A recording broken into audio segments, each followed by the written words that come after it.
Hello everyone, అందరు ఎలా ఉన్నారు? బాగున్నారా? నేను చాలా బాగున్నా. ఈరోజైతే చిన్న వ్లాగ్ అయితే షూట్ చేశాను. డైలీ వ్లాగ్ పెడతానన్నాను కాబట్టి మార్నింగ్ లేచి చాలా పనులు అయితే చేసేసుకున్న తర్వాత వాషింగ్ మిషన్ అయితే రిపేర్ అయిద్దేమో అని చెప్పి నిన్ననే మా వారైతే బుక్ చేశారు. ఈరోజు మే 1 కాబట్టి హాలిడే అయితే ఉంటుంది.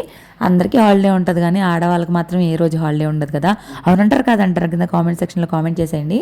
ఇక్కడ మా అవి బాబేమో రెడీ అయిపోయి ట్రైపాడ్తో ఆడడం స్టార్ట్ చేశాడు. పీకి పాకాన్ని పెడుతున్నాడు. అబ్బా అసలు ట్రైపాడ్ దొరికింది కదా, ఎక్కడ కొడతాడని నాకేమో టెన్షన్గా ఉంది.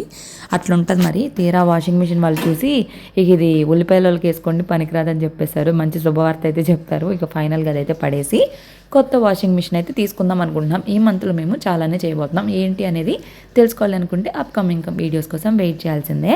ఇక ఈ ట్రైపాడ్తో 30 తిప్పలు 36 చర్యలు. దాని తర్వాత అవి పడుకున్నాడు అన్నం తినేసి. ఇంకా కొన్ని వీడియోస్ ఉంటే అవి షూట్ చేసేసుకొని ఈవినింగ్ ఇప్పుడు టాటా షోరూమ్కి వెళ్దామని చెప్పి మా ఆయనకి, ఆ కార్ అమ్మిన దగ్గర నుండి ఎన్నిసార్లు మేము షోరూమ్కి వెళ్ళుంటాము. కనీసం కొనుక్కోవడానికి మాకు బడ్జెట్ లేదని తెలిసినా సరే ఏదో ఆశ అనమాట మా ఆయనకి. నేను చెప్తానే ఉన్నాను, ఈరోజు మే 1 ఉండదు అంటే లేదు గూగుల్లో చూపిస్తుందని చెప్పి మ్యాప్ పెట్టి మరీ తీసుకెళ్ళాడు. అప్పుడు టైం 5 అయింది. ఎంత వేడి సెగలంటే బాబోయ్ మంట వచ్చేస్తుంది అనమాట. అంత వేడిగా ఉంది బయట. డీమార్ట్లో అయితే తిరణాల్లాగానే ఉంది. ఈరోజు అందరికీ హాలిడే ఉంటుంది కదా, ఫ్రైడే సాటర్డే సండే. ఇంతకీ 3 డేస్లో ఎక్కడికైనా వెళ్ళారా, వెకేషన్కి వెళ్తున్నారా, పిల్లలకి స్కూల్స్కి హాలిడేస్ కూడా ఇచ్చారు కదా, ఏ ఊర్లో అయినా వెళ్తున్నారు అనేది చెప్పడం మాత్రం మర్చిపోవద్దు. సో మేమైతే వెళ్ళాలంటే రైల్వే గేట్ కూడా దాటాలి. దాటుకొని వెళ్ళాము. తీరా వెళ్ళిన తర్వాత ఏం జరిగిందంటే చూస్తారా నాకైతే మా ఆయన చూసి నవ్వు వస్తుంది. షోరూమ్ క్లోజ్లో ఉంది. అసలు ఎంత ఆశో కదా, ఏదో ఒక రోజు మా ఆయన మళ్ళీ కారు కొనుక్కోవాలని మనస్ఫూర్తిగా కోరుకుంటున్నాను నేను. ఇది వెంకటేశ్వర స్వామి పడుకోనున్నట్టు ఉండే వ్యూ అన్నమాట. అదే మీకు చూపిస్తున్నాను. వెంకటేశ్వర స్వామి దర్శనం చేసుకోండి. చాలామందికి తెలీదు, నాకు కూడా తెలీదు. మేము ఇక్కడికి వచ్చినాకే తెలుసు. సో రిటర్న్లో ఇక్కడ బేల్ ఉంటే బేల్ దగ్గర అయితే ఆగేసి బేల్ తినేసిన తర్వాత ఇంకా అవి తిన్నాక వాటర్ వద్దని చెప్పేసి కొబ్బరి నీళ్ళే తాగుతానన్నాడు. ఈ సమ్మర్కి అయితే ఒక్క బోండం 50 రూపీస్, 60 రూపీస్, లీటర్ బాటిల్ అయితే 180 రూపీస్ అయిపోయిందబ్బా. చాలా కాస్ట్లీ ఉన్నాయి అసలు. అంటే హెల్త్కి మంచిదేలే, అనవసరమైన వాటికి పెట్టడం కంటే వీటికి పెట్టడం బెటరే కదా.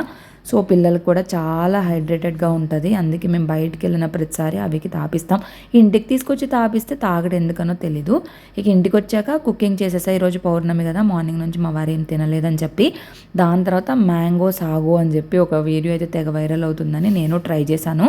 ఏం లేదు, జస్ట్ మ్యాంగోస్ని కొన్ని ముక్కలు పక్కకు తీసుకోవాలి, కొన్ని ఏమో మిక్సీ పట్టుకోవాలి, సగ్గు బియ్యం అయితే ఉడకబెట్టుకోవాలి, దానిలో పాలు ఇంకా మ్యాంగో మిక్సీ పట్టింది ఇంకా కొన్ని వేసేసి హనీ కూడా వేసుకోవాలి. ఏదేమైనా కొంచెం మ్యాంగోస్ అయితే చిన్నప్పుడు అంత స్వీట్గా ఉండట్లేదు. ఇంకా హనీ వేసుకొని తినేసాను. టేస్ట్ అయితే బాగానే వచ్చింది. మా ఆయన అయితే అస్సలు తిన్నని చెప్పాడు. అవేమో సూపర్ అన్నాడా. 2 స్పూన్లు తిన్నాక ఒక్క ముక్క కూడా తినలేదు. సో మొత్తానికి 4 నిమిషాల 41 సెకండ్ల వీడియోకి అయితే ట్రై చేశాను. సో సండే రోజు నేను వీడియో అయితే అప్లోడ్ చేయలేను అనుకుంటున్నాను. మ్యాక్సిమం చేయకపోతే కనుక లైవ్కి అయితే వస్తాను ఆ రోజు. ఏ టైంకి అనేది మ్యాక్సిమం 3 o'clock అట్లయితే ఫ్రీగా ఉంటారు కదా. సండే మార్నింగ్ అంతా కుకింగ్లో బిజీగా ఉంటారు కాబట్టి అనుకుంటున్నాను. ఏమంటారు అనేది చెప్పడం మాత్రం మర్చిపోవద్దు. ఈ వీడియో కూడా ఇంత షార్ట్ అయినా పెట్టడానికి కారణం ఏంటంటే రోజు మీరు వ్లాగ్స్ని మిస్ అవుతున్నారు అనే ఒక్క ఉద్దేశంతోనే నేను ట్రై చేస్తున్నాను అన్నమాట. ఇక్కడ అవి ఒక బుక్ చదివేసి బుక్లో అక్కడ అన్నీ పడేశాడనమాట. పడేసి ఇప్పుడైతే క్లీన్ చేయడం స్టార్ట్ చేశాడు. అన్నీ నేనే పెడతా అని చెప్పి పిల్లలు ఎంత ఫాస్ట్గా ఎదుగుతారంటే, మనం చూస్తా కన్ను రెప్ప ఇలా పడేలోపే ఎదిగిపోతారంటారు కదా, దానికి నిదర్శనమే. చిన్నగా ఉన్నప్పుడు అలా పడుకొని ఉంటారు. దాని తర్వాత పాకడము, లెగవడం, నడవడం, ఇప్పుడు మాట్లాడడం, అర్థం చేసుకోవడం. మేము ఫుడ్ అయితే తినేసాం. ఇంకా సాగో అయితే మిగిలిపోయింది.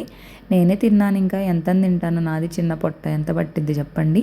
చిన్న పొట్ట ఏం కాదులే, పెద్ద పొట్టే, జోక్ చెప్తున్నా. సో అంట్లో ఉన్నాయి షింకులు, అవైతే క్లీన్ చేసేసుకోవాలి. ఇంకా హవీనైతే వాళ్ళ నాన్నకి ఇచ్చేసి పట్టించుకోకుండా నేనైతే బట్టలు ఫోల్డ్ చేసి సింక్లో అంట్లన్నీ తోమేసుకుని హవీని పడుకోబెట్టుకునేసరికి 11, 10:30 పైనే అయిపోయిద్దబ్బా. వీళ్ళు చూడండి ఎట్లా ఆడుతున్నారు. ఇంకా బెడ్షీట్స్ అన్నీ వాష్ చేశాను ఈరోజు. చాలా పని చేశాను కానీ వీడియో షూట్ చేయాలంటే కుదరలేదనమాట. అందుకే చేయలేకపోయాను. వీడియో నచ్చితే ప్లీజ్ లైక్ చేయడం మర్చిపోద్దు. అలాగే కామెంట్ చేయండి. మన ఛానల్ సబ్స్క్రైబ్ చేసుకోండి.